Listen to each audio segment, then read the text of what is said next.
Can math really be fun? Let's see. Hi, my name's Jennifer. Thank you so much for joining me. I really appreciate it. I'm very thankful that you are here. On my channel, we do talk about all things homeschool. I have a 5th grader and we are really enjoying this ride. Today's video is all about math, which this is my jam. I'm so excited about this video. When Abby from Rooted and Rest and Jessica from the Waldock Way came out with the list of topics for the show and tell homeschool series, I was so excited when I saw math, and I thought, oh, we can talk about this or we can talk about that. And then I thought, I can't make a video that long. So I am going to talk about 5 ways that we make math fun in our homeschool. However, if you are interested in more than the 5 ways that I talk about and would like to see some more ways that we make math fun in our homeschool, please make sure that you leave a comment down below and I'll make another video because, like I said, I'm all about the math. First of all, thank you so much to Abby from Rooted and Rest and Jessica from the Waldock Way for hosting the show and tell. I am so excited to see what everyone says about how they make math fun in their homeschool. So I'll make sure that I have a link to the playlist down below so that you can easily click on and see the other videos that are included in the show and tell for this month. So let's get started. First of all, our first way that we make math fun is cooking, adding food, including food. But it's a little bit with a twist. So we do like to cook, and there's definitely that aspect of the following directions and measurement and things like that. But we are talking about fractions right now in our homeschool. So what I did is for our blueberry muffin recipe, I gave my daughter the 1/4 cup and then the 1/2 teaspoon and said these are the only 2 measurement tools you are permitted to use with this recipe. So the recipe calls for 2.5 cups of flour. How many 1/4 of a cup is in 2.5 cups of flour? And so she had to do the fractions and realize how many 1/4 of a cup does she need for 1 whole cup? How many does she need for 1/2? And so that was just a lot of fun. And by the way, the blueberry muffins were amazing. She did such a good job. Also with food is graphing. We got a bag of Skittles and she separated them by color, and then she did a graph for how many Skittles there were in her bag by color. And so we laid out the Skittles so that she could see not only through the chart, but also by the Skittles. And so that was a lot of fun. And then, of course, we got to eat the Skittles. Food is one way that we make math fun in our homeschool. Way number 2 is games. I mean, how can you possibly not mention games when we're talking about making math fun in our homeschool? One of our absolute favorite games that we've been playing for years is IC10. This is just such an easy, fun game that talks all about number bonds, and you have these little coins and you flip them over and you try to find the number bonds. So 6, you'd be looking for a 4 when you flip 2 of them over, and it's just fun, and it's a fast game that my daughter really likes. Number bonds with IC10. As I mentioned, we have been working quite a bit with fractions, and right now our go-to fraction game is Fun with Pizza Fractions. Now this is a learning resources game, and it does have 7 games in one, which is one of the reasons that we really like it, because it's fractions, but it has a little twist for each of the 7 games. Sometimes you're trying to make a whole, sometimes you're trying to make equivalent slices, and so we do like Fun with Fractions. Another game that we have been playing quite a bit at my daughter's request is Prime Climb. This is really good for multiplication, division, prime numbers, addition, subtraction. Prime Climb is one that she is requesting quite a bit these days, and so we are having fun with that. And my final math game that I'm going to talk about today is, I guess it's a game, but it's this. Math electronic flashcards. We do have tape over the speakers because we had it in the car and we couldn't turn the volume down.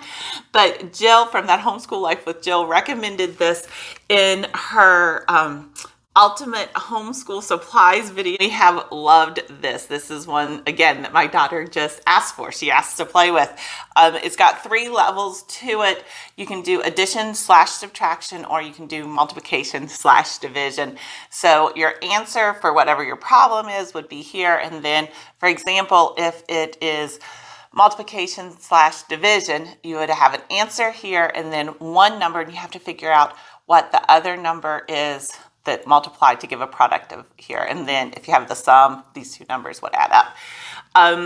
But again, there are 3 levels and they do progressively get harder. It's timed and it is a lot of fun, and it has definitely helped with multiplication facts. Way number 3 that we keep math fun in homeschool is going outside. Just having fun outside. We do love our sidewalk chalk, and so we just write numbers on the sidewalk and then come up with math problems that she has to do. So for example, if I say, what are the factors of 12? She would need to jump on numbers 1, 2, 3, 4, 6, and 12. And then I would say, jump on a number that is divisible by 5. And so she would jump on either 10 or 20 or whatever, but just something to get outside, have a lot of fun, and we do enjoy the sidewalk chalk. Something else that we do sometimes is we just take our tape measure and go outside and measure things. And basically anything that we can think of to do outside and just have a lot of fun with it, we will do it. We will definitely go outside and just have fun. So way number 3 is to take math outside. Strategy number 4 that we have for keeping math fun in our homeschool are manipulatives. And if they're magnets, all the better. So this is our fraction segments. This comes with 2 magnetic pieces that you can look at for the fractions, and you can see that they're the same size, but what we just do, we play with these a lot to determine equivalent fractions. As an FYI, these are not dry erase because what happened was we were trying to prove that 2/6 was equal to 1/3, and so my daughter took the dry erase marker and drew on there what 1/3 would be, and then we couldn't get it off. But 1/3 is equivalent to 2/6. We proved that. Ellie, what are you doing? I'm having these fractions for some of them, then I'm trying to find a match for the other half. So I'm halving. So what are those? Tell me what those, the ones you just, the gold and the blue ones, what are those? It's 5. So this is 5/10 and this is 3/6. And what are both of those equivalent to? 1/2.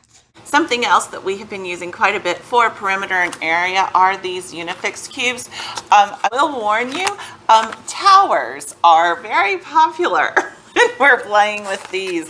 It is all about seeing how big of a tower you can build without it falling over, which is not necessarily area and perimeter, but we always find out every time we play with them. But we do really enjoy these Unifix Cubes in determining area and perimeter for squares, rectangles, odd shapes, etc. Anything that has right angles, we use these Unifix Cubes for our area and perimeter. Something else that my daughter really has been enjoying this year and is keeping math fun, and she doesn't even realize how much review that we're doing on this, but that's okay. Shh, don't tell. I found this on Teachers Pay Teachers, and I'll include a link down below for it. But you have this hundreds board, and then you are doing what's my number. Now this is just one of the sheets printed out. There are so many different ones that she has provided on Teachers Pay Teachers. But what you would do is you'd say, start at the number of days in a week. And so then the student would put a little dot or something on 7, multiply that number by itself, dot on the next one, round to the nearest 10, increase by the amount of minutes in a half an hour, and then what's my number? And we do multiple of these every day. She asks for them. Right now she is working on her own for her to give to me, for me to guess what the number is. And I'm very excited about that because she's coming up with those problems for me to use a hundreds board to guess what's my number. Now again, these are just a few of the ways that we keep math fun in our homeschool. There are so many more that we do on a weekly basis. We have so much fun with math, and my daughter is a kinesthetic learner, so quite a bit of it has to do with manipulatives. Again, thank you. Thank you so much for watching. Thank you to Abby and Jessica for hosting this collab each month. Thank you for subscribing and just letting me get to know you through YouTube. I really appreciate it. Please, in the comments below, let me know what your favorite ways are to keep math fun for your students. And I hope that you have a great day. I look forward to seeing you next time. Bye.